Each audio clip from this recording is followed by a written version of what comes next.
Hi, Reddit.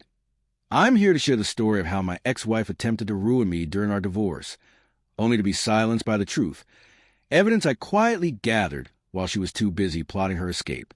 I'm 35, and last year I went through a divorce that nearly shattered me emotionally and financially. But the way it all ended made every restless night worth it. Jessica and I had been married for 6 years. We met during college, fell for each other almost instantly, and moved in together shortly after graduating. I launched a small cybersecurity firm, and she worked in digital marketing. We were that couple, brunch every weekend, romantic getaways, constantly uploading couple photos online. I supported her early business ventures, helped her set up her LLC, paid off her car loan, and covered most of our expenses in the early years while she worked on building her brand. I didn't mind. I believed in her dreams. But after 5 years, things began to shift. Jessica started working late more often. She had frequent client dinners and weekend strategy retreats I wasn't invited to. And then a new name surfaced, Derek, a supposed colleague from one of her projects. She insisted it was strictly business. My gut said otherwise, but I chalked it up to pressure and kept moving forward. Then one night, while she was showering, I reached into her gym bag to grab some ibuprofen. That's when I found it. A second phone. No password. Opening it was like opening Pandora's box. What I saw made my blood run cold. Texts, images, voice notes, and videos. She called him my man. Told him she couldn't wait to be free of me. She wrote word for word. Nathan's too busy playing tech god to notice I've already checked out. He's just bankrolling my escape. I didn't confront her right away. I took screenshots, backed everything up, every message, transaction, and photo. That burner phone turned out to be a gold mine. I quietly hired a lawyer and prepared. When I finally told her I knew, she didn't even flinch. No remorse, no apology, just a shrug and, good, then you know it's done. I asked if we could split amicably. She laughed, literally laughed, told me she was taking the house, both cars, half my company, and even the dogs. I asked why she was going scorched earth. Her reply? Because I can. I planned this well. That was her fatal mistake. Thinking I'd crumble, thinking I'd beg, or offer her a fat settlement just to avoid shame. She had no clue what I had in store. The day we walked into court, she looked like she was headed to a movie premiere. Her lawyer went for blood, called me controlling, emotionally cold, claimed I suppressed her independence. Jessica cried on cue, saying I broke her spirit and ruined her sense of self. Then it was our turn.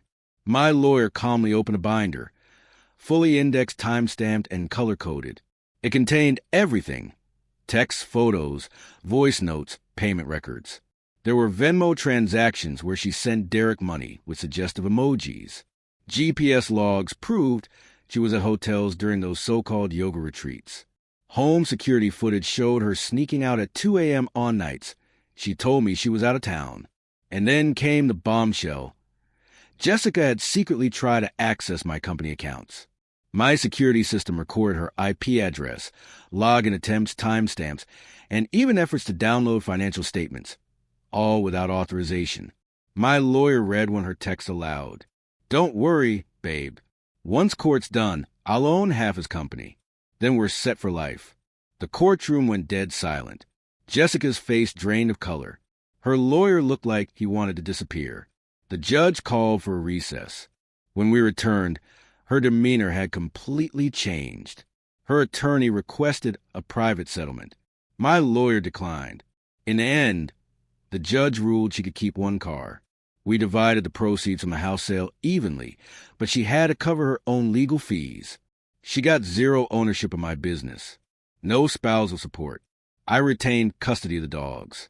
The judge even warned her that any future false claims could result in perjury charges. She left the courtroom without a word. No smug grin, no defiance, just quiet humiliation. I didn't feel triumphant, exactly, but I felt validated. After years of deceit and emotional manipulation, I had finally stood up for myself. As for Jessica and Derek, I don't know where they ended up. Rumor has it they broke up 3 months later, when her financial windfall never materialized. Turns out, She changed the moment she realized there was no big payout. As for me, I'm in a much better place.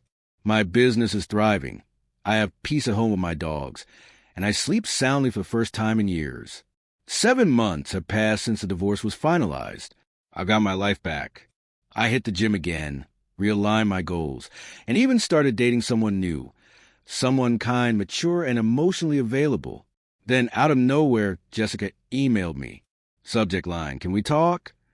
My first instinct? Delete. My second? Curiosity. Against better judgment, I opened it. She wrote a heartfelt apology, said she wasn't herself back then, blamed everything on Derek's manipulation, claimed she missed what we had, said I was her true home. I nearly spit out my coffee. This is the same woman who used me like an ATM while calling me a stepping stone behind my back. Now she's sentimental?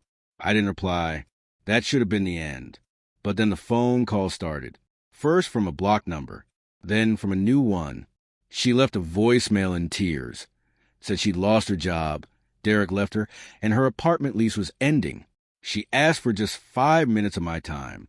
I responded with a very calm, legal-sounding text stating that all communication must go through our attorneys, though all property matters were already resolved.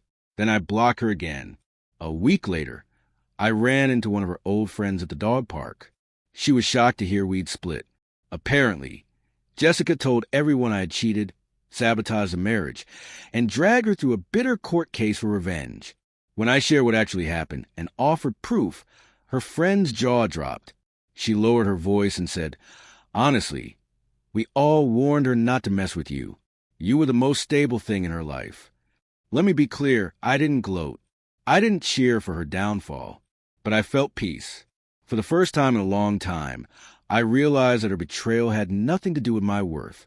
She was always chasing more attention, more control, more validation. No amount of love or loyalty could have filled that void. She set the fire and thought she'd watch me burn. But all she did was leave herself behind in the ashes. And me? I've moved on, walking forward, dogs at my side, finally breathing fresh air again.